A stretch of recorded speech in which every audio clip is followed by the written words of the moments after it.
What is up, everyone? Welcome back to my channel. So last week I mentioned that I'm going to be releasing a video talking about the assumptions on my adoption or adoption in general. And I had asked you guys to ask me a bunch of questions on Instagram. Follow me at Tia_Bhatia.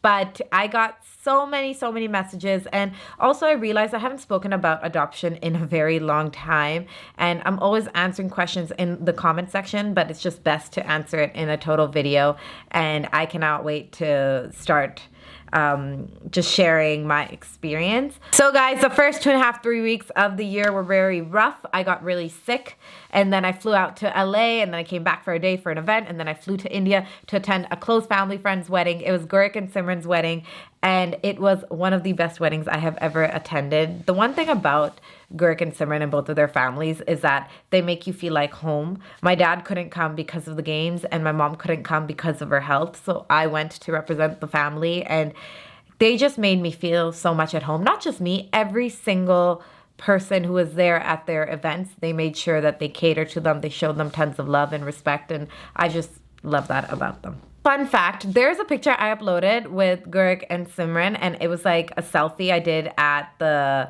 lunch party. And I was looking at their tagged photos just to see. Nobody had cut me out of it, but Mr. Diljit Dosanjh, who is a savage, took the photo, cropped my face, but you can see a bit of my blonde hair, and posted a picture and said congratulations. And then I kept getting tagged, and people were like, Tia, isn't this your hair? Where's this coming from? Yeah, it came from my Instagram, but it was really funny. He's such a savage. Now let's get into the assumptions, and the first one is by one of my friends. Her name is itsmissum_.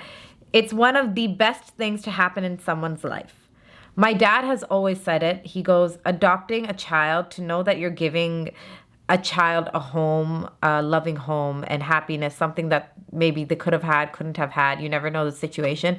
He's like, that's the best feeling ever. The feeling of knowing that you were here to help someone and give them a better life. So yes, definitely one of the best feelings ever. Next is from Nakabina, that many people who are adopted struggle with their identity. So I did too. I did struggle with my identity. I felt like that there were specific characteristics and things that my parents like to do, which I felt like I was the black sheep, I guess you can say. But that's not necessarily true. It's just obviously there's different personalities. But I definitely had an identity crisis because I didn't know who I was. I didn't know what was I meant to do in my life. I just felt like my parents were just so organized and planned everything about their lives that I felt completely lost. I felt that I wasn't able to share with them how I was feeling at times because I didn't want to hurt them because they had done so much for me. And then not being able to talk to them also hit me in a different way because it made me feel like I didn't have anyone to talk to. Had I spoken to them, had I had the courage to speak to them, that wouldn't have been the case. I wouldn't have been dealing with identity issues because communication diminishes all of those issues. It's just that as an adopted child, you feel it kind of hard to communicate with parents that have given you so much because you don't want them to feel that they lacked in something when they didn't. It's just a part of life, you know, child gets sad, it happens, but you don't want them to feel that they didn't do what they could have. That's my answer to that. So this one is by Z_U_B_I_N. A lot of underscores, homie. And this question is one that I get a lot. So I'm going to clarify this today.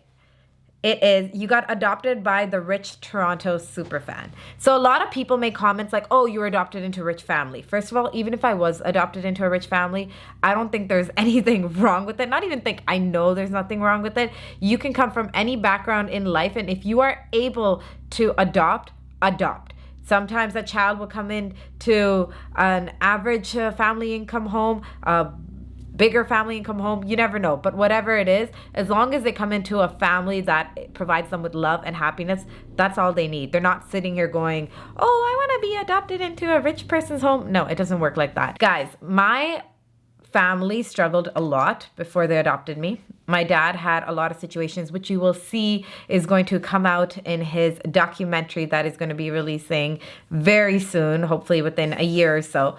but he went through a lot of hardships. We were not at the place that we're at right now. I came in and things were okay. And then eventually things started rising when I was around 7, 8 years old. And that's when life kind of started changing around. It changed at 6 a bit more income wise, but then 7, 8 recognition wise, it started changing. And I don't know how, but blessings on top of blessings, and life just took off in a different way. We couldn't have ever imagined it. My mom always says it. She goes, coming from the lifestyle and home and all of that she came from, that she never expected to be living such a beautiful life here. My dad never thought that all these amazing opportunities would come to him. And thanks to him, thanks to my parents and what they have built, I've been getting good opportunities. And I always get hounded on about this, that, oh, you're just a rich daddy's girl, rich this, rich that.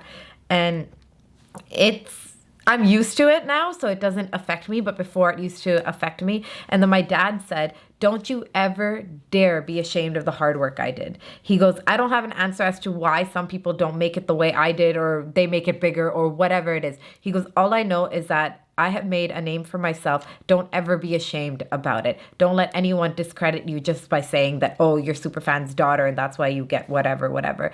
And my dad taught me one thing. He said, if you sit on your ass, 100% they have a right to say it. But if you're doing something in your life, you're pursuing a career, you're pursuing a passion, or you're working, whatever, releasing videos, content, YouTube, whatever the hell it is that you do, make sure you do it, and make sure you do it with full love and treat it like it's work and treat it like it's your passion. And that's the number one thing. I haven't been sitting on my butt and just, being happy with what he has given me. I'm very grateful for it, but I also know that life, anything can change.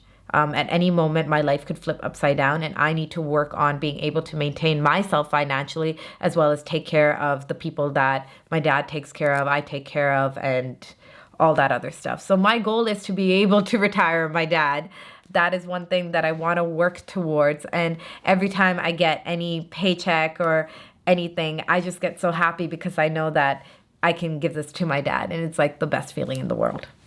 So this one is from Nisha_George_. She said, it's not a question, but she said, at first I wasn't sure if you were really adopted because of the amount of love and support you received. The thing is, there have been a lot of negative situations. I would say like it's 50-50, where a child gets adopted and they have family members that basically talk shit about them for not being the same blood. And I always think about it and say, a lot of people who are the same blood don't talk to each other or have problems with each other. So it's not blood. It's about family. It's about loyalty. It's about love. That's what it's about.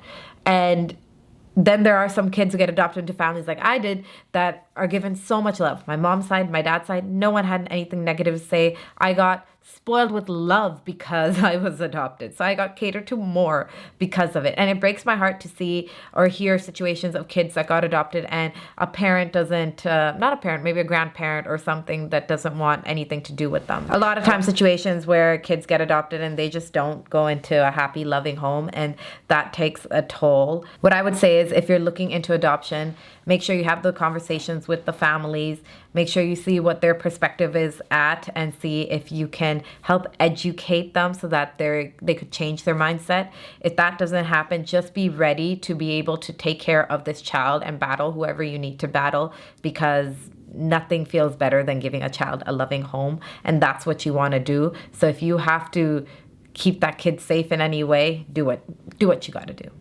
Next one is from Jinjin Gill. She said, I used to think that it would be easy to adopt. It is not. Still pushing through. Wish us luck. First of all, good luck. Secondly, I know how tough it is to adopt. There's a lot of legality. There's a lot of, money going back and forth if you're flying internationally, if you're adopting, let's say, from India or Africa or anything like that. So back and forth flying, a lot of the paperwork, the due diligence, and that these companies do to make sure that the kid is going into a happy home. So it takes time and it's a long process, but it is worth it. My parents did wait a long time. They waited 7 years to get that full on, that okay, they can adopt, but they waited. My parents were able to have their own kids, but they decided that adoption is the route that they want to go towards. Plus, also my mom's health at the time, and it just was the best thing to do. My dad always wanted to adopt, so he waited and waited and waited, and eventually that time came. Luckily, you don't have to wait 7 years the way he used to back then.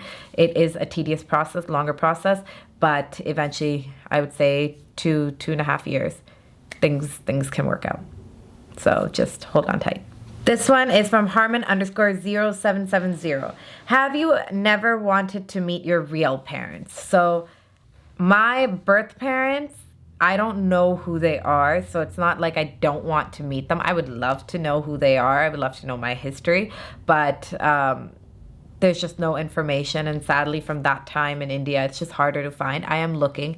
It would be very interesting to know. My parents full on support me, but you know, it's a tough process, so it's going to take a while, and hopefully I can find out where I came from, my background, if I have any siblings. That would be pretty cool. But I'm very lucky to have my parents' support on it. And to me, that whole conversation of real parents is that I like the term birth parents. To me, my real parents are the parents that I'm with right now, because these are the parents that have brought me up, shown me tons of love. So these are my real parents. This one is from Gigi21896. She said, why did your parents not want another kid? I don't mean to be offensive. That's not offensive at all. That's a proper question that you have asked me. So my parents wanted to adopt a second child, and they were unable to because my mom's health started deteriorating. At the time, a social worker came to our house. I was very young, and the social worker came to me and said, I actually said this in my adoption video, said, are you ready to have another sibling, and you ready to share everything? I said, yeah. And then she's like, you'll have to share your dad. And I went, I don't know if I'm ready. But regardless, even if I wasn't ready or not, that's what happens with kids. Sometimes kids are ready to have a sibling, sometimes they're not. But when that child comes through, it's life. They become your baby brother, your baby sister, or older brother, older sister, whatever it is. And that's why, unfortunately, they weren't able to adopt, because my mom's health. If they did, it would have been so amazing. I would have had another sibling, and I would have loved that. So this one is from Serena_K_Ajla. She basically said that, asked me a question that would it be different if, depending on the families, if you have an adopted child and a birth child, how are they going to be treated? Because sometimes within the culture and community, you're going to favor the birth child. And the truth is that it's on the parents to make sure that both kids are treated the same. I know sometimes your heart goes into, oh my God, this child was adopted, went through a lot. You have to put that aside and understand you have to treat that child exactly the same you would treat your own child that you've given birth to. And the one that you've given birth to, I know you want to be like, this came from me 9 months, that I took care of you in my stomach and all that other stuff. But you also got to put that aside and say, I'm going to treat you the same way I'm going to treat my adopted child. So it's just a conversation you have to have with yourself. Manmeet.gore95 wrote, when I first saw you with your dad, I thought you were father-daughter. You look like your mom. So a lot of times I get that I look like my dad or I look like my mom, and my mom and dad love it. They feed off of it. And I think it is, if you have been living with someone for so long, you eventually pick up on their qualities, their attributes, and somehow you just start looking like them. That's what happens when you're best friends with someone. People will be like, you guys are like sisters, or you guys are like so-and-so. It's because you've been with each other for so long and so many years. You've picked up on your traits, qualities, attributes, all that other stuff. So this one is from Dan_Ria_plus_friends. They changed your name. Your name was not always Tia. So my name, my real name that these parents, TiakBhatia and Bhatia, have given me is Bhatia. My grandmother named me this. Now, they didn't have a name for me before I was adopted. So this is a name that was given to me, and Tia came from my last name, Bhatia, and that just became my nickname and my stage name. And you can call me any one of them. You can call me Kudrat. You can call me Tia. Br.Idjit2632. You hate your biological parents. No, I do not hate them, because truth is they gave me up for a specific reason. Either that I was being saved because I was a girl child, or that horrible things could have happened to me, or that I was a child out of negative situations. So I do not hate them, because whatever it is, the second that I was born, I wasn't killed. I wasn't murdered. Like, I'm here. There's a reason I'm here. And there's a story behind that. And no matter what, I would not hate whoever gave birth to me, because if they had not given birth to me somehow throughout life and the way Kismet is, I wouldn't have ended up into this family home. Cheems wrote, lucky to have no financial worries and can follow any dream because of rich parents. I get this a lot, guys. It's the same thing if your parents have been financially adequate to be able to take care of you. A lot of Desi people, a lot of people in our community, South Asian community, you know, we're taught to live with our parents at such an older age. So their home is our home. And I am lucky that they have that financial being, like I spoke about before, and that I could pursue my passion. But at the age of 16, 17, I started working, and then I did housekeeping for about, this is like 6, 7 years ago. I did housekeeping for a little bit at a hotel, and then I worked management, then I worked sales. So I was working regardless of having these wealthy parents. I was making sure that I was learning about life, and that I know how that I have to earn on my own, and how the things that entail on living this lifestyle as well. A lot of people think, oh, because you live a lavish lifestyle, then you definitely have no worries. They say more money, more problems. And the truth is, everyone comes from a different background and they need different needs. For us, it's the fact that, yes, we have a very good financial earning, but it's about maintaining it, or even for me to surpass a benchmark that my dad has already put up there is very tough.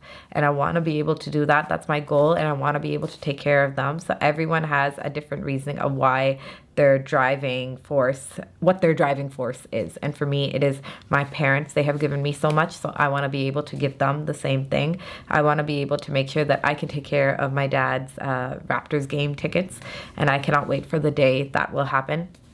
But that's what I am working toward. Khadija_Tahir Kelly wrote, why did they adopt you? Like, there were other babies too. There was a sign. So question mark.